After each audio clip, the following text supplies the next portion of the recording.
Camera में देखना है। अच्छा यार, अच्छा इस फिल्म में मैं जो किरदार निभा रहा हूँ उसका नाम है जतिन सब्रवाल। और जतिन जो है एक बहुत ही आम लड़का है, मेरी जैसा, आपके जैसा।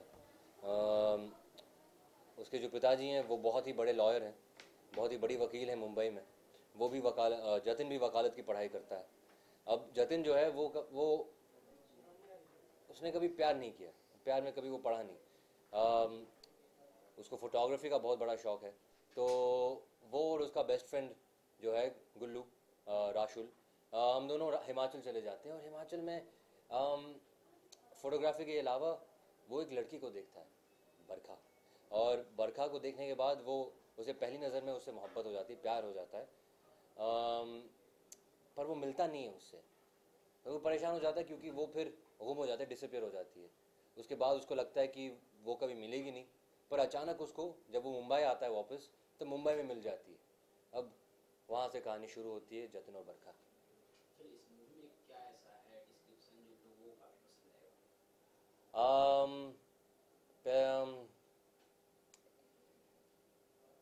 जैसे एक प्यार मोहब्बत की कहानी है, पर इसमें लोग, इस फिल्म की यूएसपी है इसके गाने। इस फिल्म के गाने जो बहुत ही ज़्यादा रोमांटिक है। अमजद नदीम जिसने कंपोज़ किया है गाने, वो उन्होंने बहुत ही बेहतरीन गाने कंपोज़ किए हैं।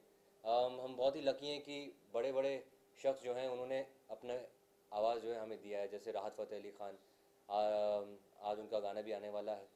हाँ हाँ, और सोनू निगम, इरफान जी, मोहम्मद इरफान, श्रेया घोषाल। तो इन सब ने बहुत ही अच्छे गाने दिए हैं। ये फिल्म की यूएसपी है। इसके अलावा मैंने ये फिल्म, मुझे लगता है कि इस फिल्म में कंटेंट बहुत ज़्यादा है, स्टोरी बहुत अच्छी है इसकी। इसके जो प्लॉट पॉइंट्स हैं या इसके जो ट्विस्ट है कहानी में, वो आप कभी प्रिडिक्ट नहीं कर पाएंगे।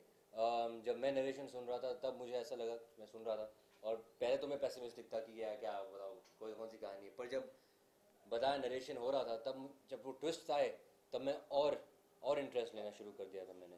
तो मुझे लगता है कि इस फिल्म की जो कहानी है वो बहुत अच्छी है और इसके गाने बड़े बढ़िया हैं। इस मूवी में कितने गाने हैं? प्रमोशनल गाने के अलावा 5 गाने हैं। एक कवाली है, एक दो रोमांटिक गाने, एक सोलो सॉन्ग है मेरा। मेरी करियर का पहला सोलो गाना है। आपका और बरखा का कैसा रहा केमिस्ट्री पिक्चर के दौरान? सेरा तो जब मैं पहली बार मिला था तो मुझे लगा कि मर्डर 3 के बाद वो बहुत बड़ी स्टार हो गई हैं और उसको कुछ एटीट्यूड एटीट्यूड उसके अंदर आ गया होगा। पर जब मैं मिला था, जब शादाब भाई ने मुझे मिलाया था उनसे, तब वो बिल्कुल डाउन टू अर्थ थी। और सैरा बिल्कुल बिल्कुल यानी एक वेरी फ्रेश, वेरी इनोसेंट लड़की है। वो भी दुबई से है, मैं भी दुबई से हूँ, तो हम दोनों की दोस्ती बड़ी अच्छी हो गई। और मुझे लगता है कि हमारी हमारी जो केमिस्ट्री है, जब शुरुआत में हम थोड़े से कोल्ड थे, पर जब शूटिंग और रिहर्सल और शूटिंग शुरू हुई, तब हमारी दोस्ती और बढ़ी और केमिस्ट्री फिर उसके बाद और हॉट होने लगी। एक्सपीरियंस कैसा है इस मूवी के दौरान? सर, इसमें ये मेरी पहली फिल्म है जिसमें सारे गाने मेरे हैं। इसमें पहली फिल्म है जहाँ पर मैं फुल ऑन रोमांस कर रहा हूँ, लाइक मेरी पहली फिल्म जो है लव का दियन में एक एंटी हीरो प्ले कर रहा था। उसमें गिप्पी में मैं एक हार्ट ब्रेकर प्ले कर रहा था। तो मैंने सोचा कि उस जो मैं कर रहा हूँ उसको थोड़ा तोड़ दूँ। तो इसलिए ये फिल्म में मैं अपना वनरेबिलिटी साइड जो है वो मैंने शादाब भाई ने निकाल के उसने सामने रखा है। और तो जानना चाहिए कि जब प्रोजेक्ट आपको मिला, ठीक है, तो क्या लगा था, कैसे आप इसका कैरेक्टर कर पाएंगे, या फिर क्या क्या आपने सोचा था उस समय जब आपके पास सामने एक प्रोजेक्ट आया?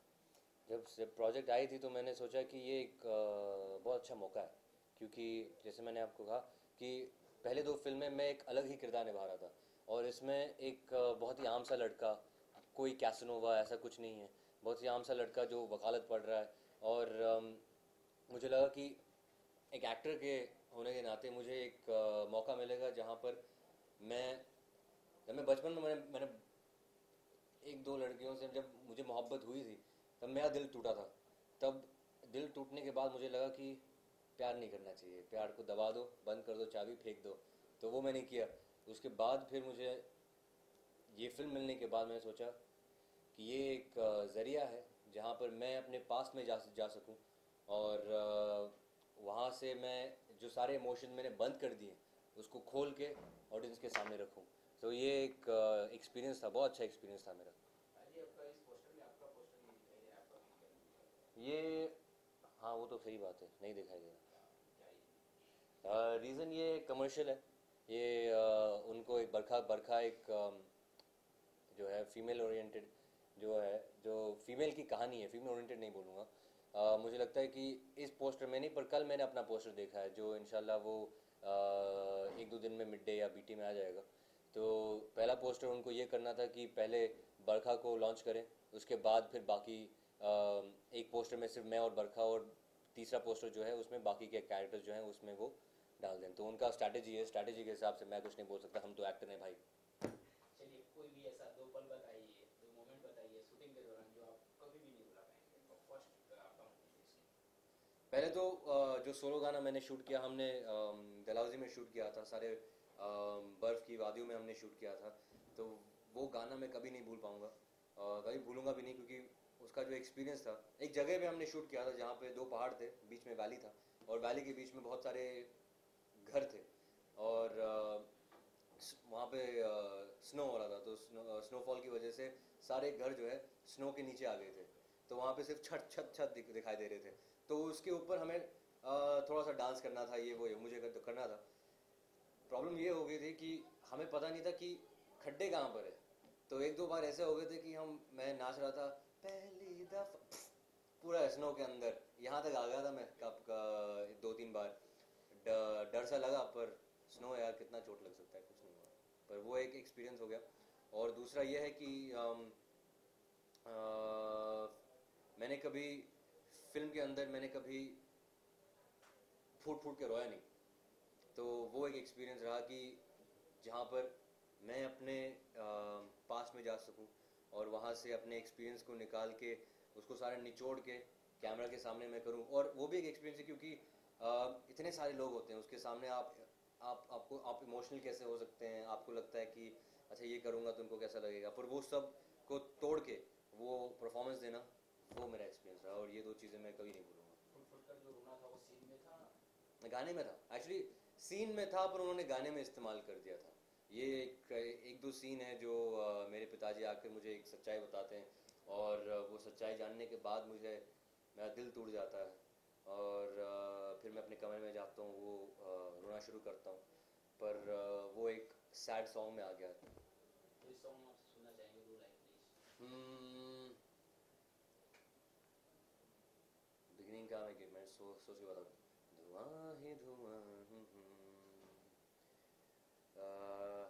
यार लिरिक्स में एक मिनट भूल गया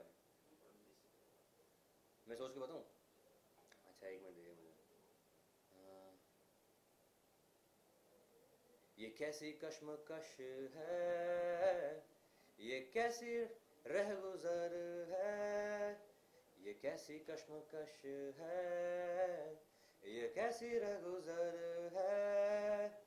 मैं उलझा हूँ परेशान हूँ, मैं उलझा हूँ परेशान हूँ, कोई तो मुझसे स्पेशल थैंक्स आप किसको गाना चाहेंगे इस मूवी में? स्पेशल थैंक्स इस फिल्म के अंदर। Of course. इस फिल्म में मैं थैंक्स बोलूँगा कि शादाब भाई ने मुझे मौका दिया कि उन्होंने मेरी जो इमेज थी पहले से, उन्होंने तोड़ के एक अलग इमेज बना रहे हैं। तो शादाब भाई थैंक यू वेरी मच। और उसके अलावा ऑफ कोर्स सहरा जी, जो उनके साथ काम करके मुझे बहुत अच्छा लगा, और इंशाल्लाह एक दो फिल्में उनके साथ काम करने का मौका जब मिलेगा तो मुझे बहुत अच्छा लगेगा। अपकमिंग प्रोजेक्ट के बारे में बताइए, क्या आने वाला है जी सॉरी। और क्या क्या प्रोजेक्ट है हाँ, आपके पास? अभी तो एक फिल्म शूटिंग होगी मेरी, एक जेपी दत्ता की प्रोडक्शन है। वो उनकी बेटी को भी लॉन्च कर रहे हैं, निधि को। और ये फिल्म हमने मुंबई में शूट किया है, रोमेनिया में शूट किया है। तीन लड़कियों की कहानी है, दोस्तों की कहानी है। पूरी एक जर्नी है, ट्रिप जैसा है, ज़िंदगी ना मिलेगी दोबारा दिल चाहता है जैसा। तो वो स्टोरी अभी ख़त्म हो चुकी है, डबिंग अभी शुरू होने वाली है। और उसके अलावा एक थ्रिलर एक्शन फिल्म जो है टीना एंड लोलो, वो एक फ़िल्म है जो पर अभी उसका 10-15 दिन बाकी है शूट करने का। वो जब ख़त्म होगा तो ये दो फिल्में, और एक दो फिल्में अभी मैंने साइन किया है पर अभी तक कुछ शुरू नहीं हुआ, उसका शूटिंग शुरू नहीं हुआ। फिर लास्ट अपने ऑडियंस को, चाहने वालों को क्या कहना अपने चाहने वालों को मैं ये कहना चाहूँगा कि आप लोग की वजह से मैं यहाँ पर हूँ। आप लोग अगर जाएंगे और ये रोल, ये जो बरखा है, अगर आप लोग अप्रिशिएट करेंगे और हम मेरे जो किरदार है वो आप पसंद करेंगे तो मुझे बहुत खुशी होगी। मैं खुशनसीब होऊंगा अगर आप सब लोग जाके ये फिल्म देखें और गाने एंजॉय करें। और अगर आप फिल्म देखने के बाद अगर आपकी आंखों में आंसू आ जाए और चेहरे पे मुस्कान, मैं बहुत खुश रहूँगा। Thank you. चाहिए? Thank you very much, nice talk. Thank you. Barkha एक मिस्टीरियस सी लड़की है जो कि हिमाचल से मुंबई आती है और जॉब ढूंढने के लिए, जैसे बहुत सी लड़कियां आती हैं, डिफरेंट ऑफिस में जाती है, लोग उसे जिस तरह से ट्रीट करते हैं, लोगों की नज़रें झेलती है, लेकिन फिर एक फैसला लेती है कि मुझे क्योंकि जीना है, क्योंकि मुझे दुनिया से फाइट भी करनी है, मुझे सरवाइव भी करना है। सो एक ऐसा रास्ता चुनती है, वो फिल्म का एक ट्विस्ट है जो मैं चाहती हूँ कि लोग आए तो देखें, जहाँ पे लोग शायद उसको देख तो रहे हैं लेकिन वो अपनी इनोसेंस बचा जाती है, और वो उसके लिए कैसे फाइट करती है। फिर एक लड़का उसकी ज़िंदगी में आता है और कैसे उसे प्यार में वो पड़ती है, कब वो उसे बिट्रे करता है, कब वो वापस अपने आप को ठीक करती है और सोच लेती है कि अब दुनिया में कोई भी मुझे, मेरी फीलिंग्स को हर्ट नहीं कर सकता। सो इन्हीं सारे इमोशंस के साथ लड़ते झगड़ते, अपने आप से लड़ते, अपने आप को संभालते, वो कब कहाँ कैसे किस चीज़ में फंसती है और फिर कैसे वहाँ से निकलती है, वो जर्नी है बरखा की। दशहरा मॉडल 3 और बरखा में, दोनों में जो आपने किरदार निभाए हैं, दोनों में डिफिकल्टी सबसे ज़्यादा किसमें?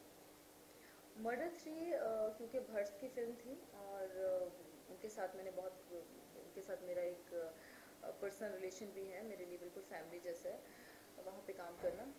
वहाँ मुझे कोई डिफ़िकल्टीज नहीं थी, डेफिनेटली नॉट, लेकिन बहुत बोल्ड रोल था वो डेफिनेटली। और जब आप इतना बोल्ड रोल करते हैं तो उसके बाद जितने कॉल्स आते हैं वो उससे ज़्यादा बोल्ड हो सकते हैं, उससे कम नहीं होते। लेकिन आपको एज एन एक्टर एक तरह की चीज़ नहीं कर सकते। आपको लगता है कि आपको कुछ अलग करना है ताकि ऑडियंस जो है वो आपको पसंद करे और आपसे बोर ना हो जाए। मेरे लिए तो सबसे इम्पोर्टेंट चीज़ ये है कि आप अलग किरदारों में नज़र आते हैं तो लोगों का इंटरेस्ट बढ़ता है हमेशा। और बीइंग एन एक्टर शायद मैं बहुत ज़्यादा एक्सप्लोर करना चाहती हूँ चीज़ों को, बहुत सारे अलग तरह के रोल्स मुझे पसंद आते। तो बरखा जब मेरे पास आई, मुझे अच्छी लगी कहानी, क्योंकि एक तो एक लड़की की कहानी थी और फिर एक सच्ची कहानी के ऊपर ही ये फिल्म बनी है। सो ऐसी ऐसी स्टोरीज बहुत इंटरेस्टिंग रहती हैं, आप उसके बाद कितने भी काम कर लें लेकिन ऐसी कहानी आपको याद रह जाती है। एज एन एक्टर आपके लिए हमेशा टाइटल करना बहुत इंटरेस्टिंग रहता है, क्योंकि लोग आपको आपके टाइटल के नाम से याद रखते हैं। सर एक तरफ जहाँ लोगों ने आपका मर्डर थ्री में देखा था वही बरखा भी देखने को तैयार है, तो दोनों में लोगों में क्या बदलाव देखने को मिलने वाला है? क्या बरखा के नाम से ही प्रसिद्ध हो जाएंगे या मर्डर थ्री में जो रोल था उसके नाम से प्रसिद्ध ही रहेंगे? आई थिंक मर्डर 3 का फ्लेवर लोगों को याद रहेगा, और बरखा का परफॉर्मेंस डेफिनेटली। और बहुत अलग है, इनफैक्ट लोगों ने मुझे इंडियन लुक में नहीं देखा, तो इसमें ये बहुत ही इंडियन रोल है। काफ़ी सारे लुक्स है इसमें, मूड चेंज है, एटीट्यूड बहुत चेंज है, बॉडी लैंग्वेज, सब कुछ। इनफैक्ट कहाँ से वो बिल्कुल नॉन ग्लैमरस से कैसे ग्लैमरस होती है, वो पूरा एक जर्नी है उसका। सो लोगों को काफ़ी अलग तरह से देखूंगी मैं। बरखा में आपने ताहा के साथ काम किया, कैसा एक्सपीरियंस है? Taha is a very good actor, very comfortable to work with him because जब भी आप अपने काम को सीरियस लेते हैं, और इनफैक्ट ताहा का इसमें काम लोग बहुत ज़्यादा अप्रिशिएट करेंगे, क्योंकि हम सभी लोग इसका काम देख रहे थे, जिस तरह से उसने डायलॉग बोले हैं, जिस तरह से उन्होंने सीन्स किए हैं। वो जिस रोल में जतिन का जो रोल दिया गया था उसके लिए वो ही was quite perfect for the role, कि उसको देख के लगता था हाँ ऐसा ही लड़का हो सकता है, बिकॉज वो मैं मतलब वो थोड़ा इनोसेंट सा लगना चाहिए, ऐसे सिंपल सा लगना चाहिए कि हाँ बस वो उसको बस प्यार हो जाए ना देखते ही। सो ऐसा ऐसा वाला उसका रोल है, और I think he was quite good, he was quite good in film. Sir murder three का जो सीन था, क्या वैसा सीन एक या दो इसमें भी यूज किया गया है बरखा में? वैसा सीन कैसे कर सकते हैं, वो तो मर्डर 3 के सीन्स थे। बट लोगों इमोशंस को इसमें देखें, क्योंकि एक सच्ची कहानी है, तो जहाँ जहाँ ज़रूरत है जिस चीज़ की वो है, मतलब कुछ एक्स्ट्रा कुछ नहीं है, मतलब फिल्म से हट के कुछ देखने को नहीं मिलने वाला है। ये मैं ऑडियंस को बता देना चाहती हूँ कि फिल्म कहानी को लेके चल रही है, ये बहुत इंपॉर्टेंट है। बिकॉज आप हर सीन के बाद दूसरा सीन क्यों आ रहे हैं, कहानी कहाँ जुड़ रही है, कहाँ पे वो एक जर्नी चल रही है, बिकॉज वो 2 घंटे आपको बैठ के फिल्म देखना बहुत ज़रूरी है। वो आप सिर्फ एक सीन या गाना देखने के लिए फिर बहुत सारी और फिल्में, आप प्लीज़ वो देखिए, फिर बरखा आपको समझ नहीं आएगी। इस फिल्म का मोटो क्या है? क्योंकि औरतों पे बहुत औरतों के बारे में बहुत ज़्यादा बात हो रही है आजकल, उनके राइट्स पे बहुत बात हो रही है, हमेशा होती है, लेकिन आज औरतें किसी और सिचुएशन में हैं।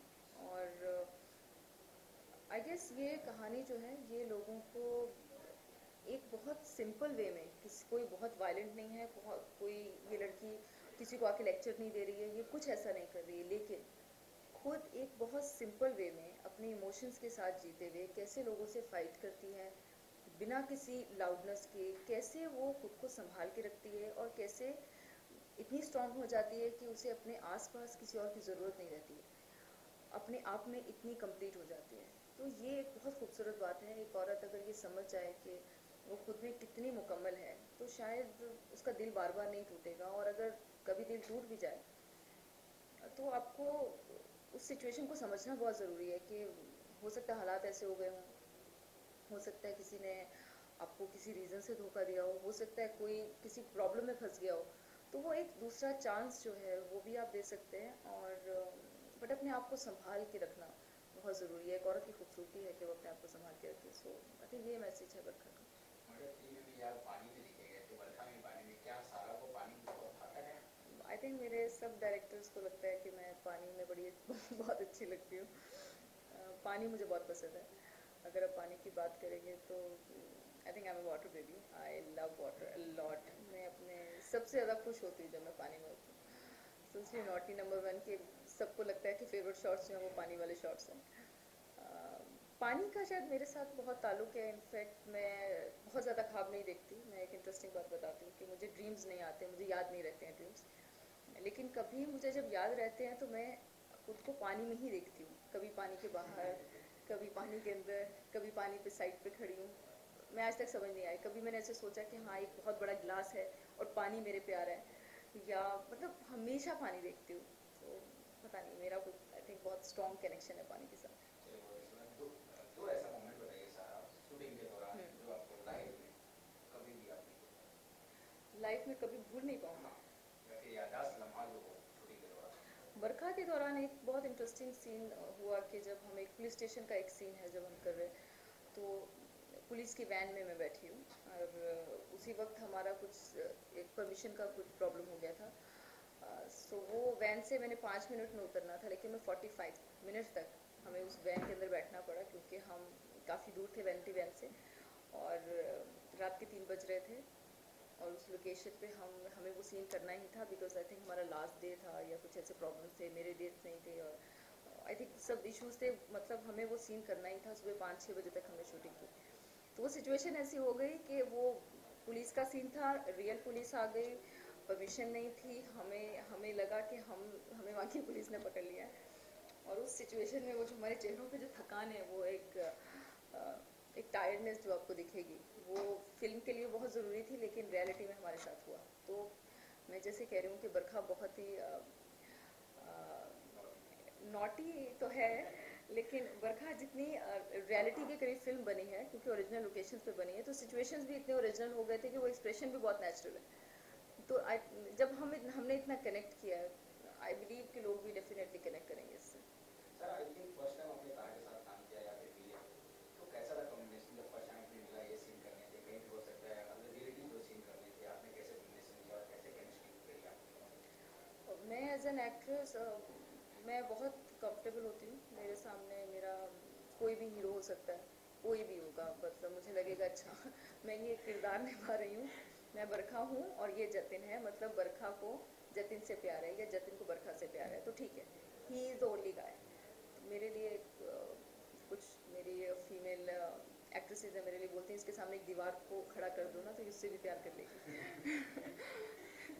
सो क्योंकि एज एन एक्टर आपको लगता है कि जो किरदार आप निभा रहे हैं और उसके आपके सामने जो भी आपका हीरो होता है वो वही आपके लिए सबसे इम्पोर्टेंट होता है, उसको आपने उतने ही प्यार से देखना है, उसके साथ उतनी ही केमिस्ट्री अगर बन जाती है तो वो स्क्रीन पे दिखती है। और ताहा क्योंकि as a person I think it's a very very nice guy, बहुत कंफर्टेबल था, हमने बहुत सारे रिहर्सल साथ में किए और जब कुछ सीन्स हम कर रहे थे तो एक दूसरे से पूछ भी लेते थे कि अच्छा ये ठीक लग रहा है, नहीं इसको ऐसे नहीं ऐसे कर लेते हैं, तो वो एक अच्छे एक्टर का आई थिंक एक अच्छे एक्टर के लिए बहुत ज़रूरी है। जितना हम लास्ट पे आपसे सेंसर बोर्ड में आप पता होगा कि सेंसर बोर्ड ने काफ़ी रूल लागू कर दिए हैं, अच्छी बात है। तो क्या सेंसर बोर्ड ये लागू पास कर दिया आपके मूवी के लिए? मेरी मूवी में कुछ ऐसा है ही नहीं जो सेंसर किया जाए, आई थिंक जो है वो उतना दिखना भी चाहिए because that's a very simple scenes, उसमें कुछ ऐसा नहीं और सेंसर को कोई परेशानी नहीं होगी, हमारी फिल्म में कुछ कोई ऐसी चीज़ नहीं है। इनफैक्ट हमारी फिल्म बहुत ही अलग मूड की है, उसका कोई सीन एक तरह की फिल्म ही नहीं है, मतलब एक फिल्म में अगर रोमांस हो रहा है तो नेक्स्ट में झगड़ा हो रहा है, तो थर्ड में कुछ और हो रहा है, फोर्थ में कोई सेपरेट हो रहा है, मतलब समझ में नहीं आता कि कब कहानी कहाँ जा रही है, क्योंकि 6-7 साल का एक टाइम पीरियड उसमें दिखाया गया। जिस लड़की की कहानी वो आज कहाँ है उसको देखते हुए ये 6 साल पहले की कहानी थी, उसी तरह दिखाया गया है। और वो लड़की कब कहाँ होती है, फ्लैशेस में फिल्म चलती है, कब कहाँ है क्यों है, वो देखने के लिए आपको मिलेगा और वो बहुत इंटरेस्टिंग है। और जब आपको पता होता है कि ये किसी की कहानी है जो आज भी कहीं पे है किसी जगह पे, तो आप उस कैरेक्टर को बहुत इंटरेस्टिंग वे में देखते हैं। तो मैं चाहती हूँ जितने भी लोग 27 मार्च को सिनेमाज आएँ बरखा देखने, वो ये सोच के आएँ कि ये एक ऐसी लड़की की कहानी है जिसने अपनी जंग खुद लड़ी है और आज क्योंकि शायद she is a god's child, कि वो बहुत ही सेफ हाथों में है और एक अच्छी ज़िंदगी गुजार रही है। सर हम ये सोच सकते हैं कि बरखा 2 भी आने वाला है, जिसमें आप स्टोरी बता रहे हैं कि कहाँ कौन सा क्या है लास्ट में क्या होता है, कैन यू थिंक? वो एक लड़की की कहानी थी जो आज अपनी ज़िंदगी में ठीक है, आई मीन लेकिन क्योंकि फिल्म है तो फिल्म में थोड़े से ट्विस्ट डाल दिए डायरेक्टर ने, मैं वो नहीं बताऊंगी कि इन्होंने एंड क्या किया है, वो मैं नहीं बताना चाहती। लेकिन क्योंकि बरखा 2 I don't think so, because एक कहानी एक ही बार कह दी जाए तो ठीक है, कोई और ये मर्डर नहीं है, लाइक मर्डर 2 मर्डर 3 नहीं हो सकती। ये थ्रिलर फिल्म नहीं है, लेकिन सच्ची लोगों के लाइफ पे जब भी कहानियाँ बनती हैं वो अलग अलग ही बने तो मुझे लगता है ज़्यादा लोग इंटरेस्ट से देखते हैं। ये सबको आपने पोएट्री सुनाया, आपको हम भी सुनना चाहेंगे, फिर different। आपको कुछ अलग सुनाते हो। आपने कहा बारिश और मेरा बहुत ताल्लुक़ रहता है हमेशा पानी का। मैंने पानी पे कुछ लिखा है। इस बार हुई बरसात कुछ ऐसे, इस बार हुई बरसात कुछ ऐसे, अश्कों की हुई तो कभी जज्बात की बारिश, भीगे उसमें तन मन दोनों, कुछ ऐसी थी उस रात की बारिश। Thank you. दर्शकों को मैं कहना चाहती हूँ कि जितने लोग मुझे पसंद करते हैं, मेरे जितने फैंस हैं, मैं सबको कहना चाहती हूँ कि मुझे हमेशा एक्सपेक्ट करेंगे अलग अलग रोल्स में देखने के लिए। और अगर आप आएंगे और जितनी ज़्यादा फिल्म को एप्रिसिएशन मिलती है, उतने ज़्यादा डायरेक्टर चांस लेते हैं अलग तरह की फिल्में बनाने का। सो इस तरह की फिल्मों को ज़रूर देखिए, क्योंकि यही फिल्में हैं जो एक अलग सोच लेके आती हैं। यही फिल्में हैं जो बहुत से लोगों को एक इंस्पिरेशन देती हैं कि वो अपनी छोटी छोटी कहानियों के साथ आके सिनेमा घरों पे वो कहानियाँ डिस्क्राइब कर सकें। बरखा एक ऐसी कोशिश है शादाब मिर्ज़ा की और ज़ारा प्रोडक्शन की। जितने लोग देखने आएंगे, मैं उनके लिए उनको ये कहना चाहती हूँ कि बहुत दिल से फिल्म देखने आए और उतने ही दिल से उसको समझें। म्यूज़िक बहुत अच्छा है, म्यूज़िक के ऊपर बहुत ज़्यादा काम किया गया। हर सॉन्ग सिचुएशनल सॉन्ग है, एक सिंपल एक म्यूज़िक वीडियो नहीं है। सो बहुत टाइम के बाद ऐसी फिल्में बनती हैं जल्दी से। आजकल जितने स्क्रिप्ट मेरे पास भी आ रहे थे, बहुत सिंपल स्क्रिप्ट है। अच्छा, ये 2 सीन है, 4 सीन है, ये होगा वो होगा, लड़की आएगी लड़की जाएगी, बात खत्म हो गई। सो एक पूरा किरदार जीते हैं जब आप उसको, जितना मज़ा आपको करने में आता है उतना ही ज़्यादा लोगों को देखने में आता है। तो पूरे दिल से आइए, बरखा को देखिए और इसके इसके म्यूज़िक को एंजॉय करें। और naughty number 1 to always set. Thank you. Hi, this is Sarah Lauren, and you're watching Living News. Oh, sorry. Hi, hi, this is Sarah Lauren, and you're watching Living India News. Keep watching. Ji sir, अभी सबसे पहली बात तो बरखा में जो आप सारा के साथ काम कर रहे हैं, इसके बारे में बताइए कि कैसा एक्सपीरियंस है सारा और ताहा के साथ आपका? एक्सपीरियंस बड़ा अच्छा रहा। दोनों भी बड़े अच्छे एक्टर्स हैं और ख़ास बात ये थी कि इन्होंने स्क्रिप्ट को समझा और कैरेक्टर को समझा। जब मैंने सारा को भी नरेट किया थी कहानी, सो शी अंडरस्टूड। और हम लोग एक मीटिंग में, नेक्स्ट मीटिंग में जब हम मिले तो 2-3 सीन हमने डिस्कस किए एंड इमीडिएटली उसने कहा कि मुझे 10-15 मिनट दो and I will perform something. And जब वो डायलॉग्स बोल के आई, when she narrate, she herself spoke the dialogues, तो वो सारा नहीं थी, वो बरखा थी। सो मैंने वही डिसाइड कर लिया था कि हाँ, शी इज़ द वन जो बरखा प्ले कर सकती है। एंड ताहा के लिए आई वाज लुकिंग, मुझे ऐसी एक सॉफ्ट सा लड़का चाहिए था जो क्यूट सा हो और जिसकी लुक्स ऐसी ही हो। सो मैंने एक 10-11 लड़कों का ऑडिशन लिया था, बट उसके बाद आई फाउंड ताहा। जहाँ एक तरफ सारा बहुत ही टैलेंटेड और लोगों को चाहता है, वहीं पे ताहा का फर्स्ट पिक्चर था। कैसे आपने काम किया, कैसे आपने नैरेट किया कि ये रखा जाए, इसका ऐसा विजुअल शूट किया जाए, हाउ टू डिसाइड? नहीं, ये तो कहानी जब लिखी थी तभी सोच लिया था कि ये सीन ऐसे होंगे, ये ऐसे होगा, ये ऐसे परफॉर्म करेंगे। तो उसके बाद इतना मुश्किल नहीं हुआ। हमने वर्कशॉप्स किए थे शूट से पहले, सो चीज़ें काफ़ी स्मूथली निकल गई उसके बाद। इसकी जो पूरी शूटिंग है वो हिमाचल में हुई है? नहीं नहीं, बॉम्बे और मुंबई और हिमाचल दोनों जगह। पानी का जो आपने सीन शूट किया है उसके बारे में बताइए, डिस्क्रिप्शन दीजिए, कैसे शूट किया? पानी का कौन सा? पानी में जो शूट किए हैं, जो सारा का जो सीन है उसके बारे में बताइए। कैसे बारिश में? बारिश में ऑफ कोर्स। वो नॉर्मली शूट हुआ है, उसमें ऐसा कुछ मतलब जैसे गाने शूट होते हैं बारिश के, वैसे ही शूट हुआ है।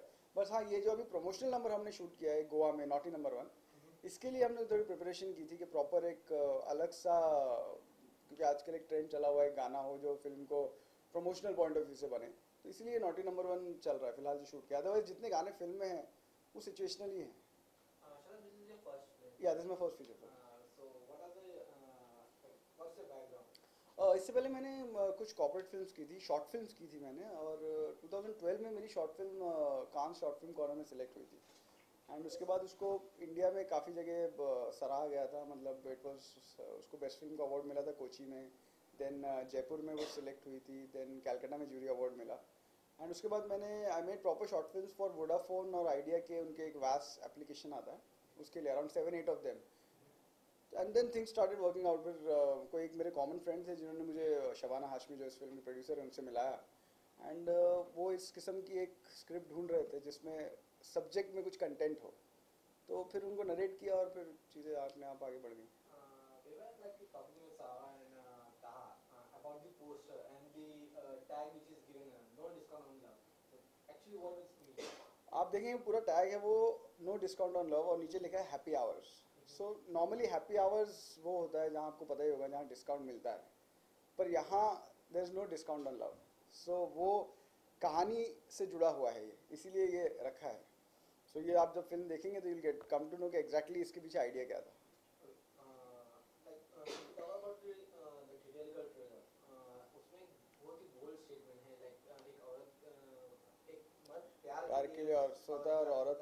तो आप सोचते हैं like सेंसर से कुछ इसके बारे में इशू हो, क्योंकि nowadays censor has been like very crucial about the wording words which we are using. काफ़ी हो गया था, लेकिन इसमें टचवुड ट्रेलर तो मेरे पास हो गया, it's on air right now, but वो लाइन में मेरे हिसाब से ऐसी कोई गलत बात नहीं है। उसने ये एक एक बड़ी नॉर्मल सी बात कही है कि जब एक इंसान को प्यार होता है, नॉर्मली अगर शादी भी होती है तो वो ये चीज़ें होती हैं, रिलेशनशिप होता ही है, बट चूंकि बरखा का कैरेक्टर इतना सख्त है, वो इतनी इमोशनलेस हो गई है कि वो एक बहुत ही कड़वा सच बोल रही है। ये कहानी में मैं वही बताना चाह रहा हूँ कि समटाइम्स सच इतना कड़वा हो सकता है कि आप सोच नहीं सकते कि ऐसा भी किसी की ज़िंदगी में हुआ होगा।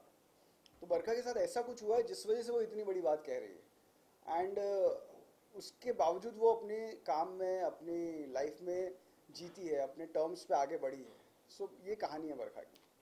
There are some few streamer scenes in this movie. So how difficult or easy it was for you, as it is your first film? या थोड़ा सा हल्का सा मुश्किल हुआ क्योंकि मैंने इनको समझाया कि there is just couple of एक गाने में हैं, there is not much steamy scenes in the film, क्योंकि फिल्म जो है वो एक जर्नी है, वो इसकी कहानी है 8 से 10 सालों में। So the steamy scene is just a part of the story, वो ही स्टोरी नहीं है। सो हाँ इनिशियली थोड़ा सा ऐसा लगा कि मुझे बताने में हिचकिचाहट हो रही थी कि यार ऐसा ऐसा, बट ये एक्टर्स प्रोफेशनल है, so they did it very good. Finally, why should people come to see this film? What is the USP of this? USP मैं कहना चाहूँगा इसके गाने हैं। हमने गानों में बहुत मेहनत की है और गानों की जो लुक है, जो फील है, वो फिल्म का ही एक हिस्सा है, तो वो फिल्म को दर्शाती है। सो अगर आप लोगों को गाने पसंद आ रहे हैं तो मेरे पास एक कहानी है जो मैं आप लोगों को बताना चाहता हूँ, जो शायद आपको देख के कहीं ना कहीं लगे कि अगर ये एक लड़की, एक महिला इस किस्म से ज़िंदगी में लड़ के आगे निकल सकती है तो शायद ये किसी न किसी को कहीं ना कहीं छू जाए।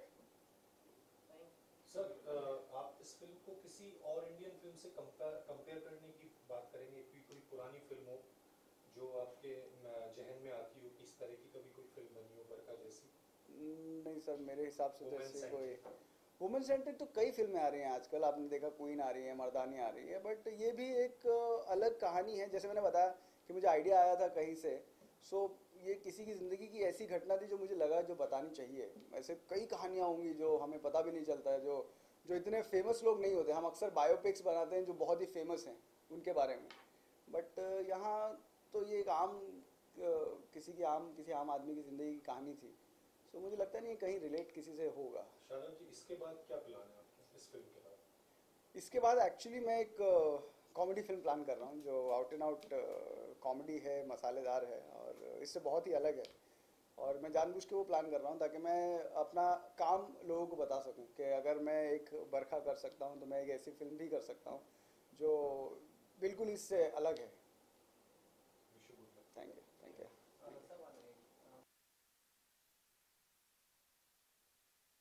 I'm doing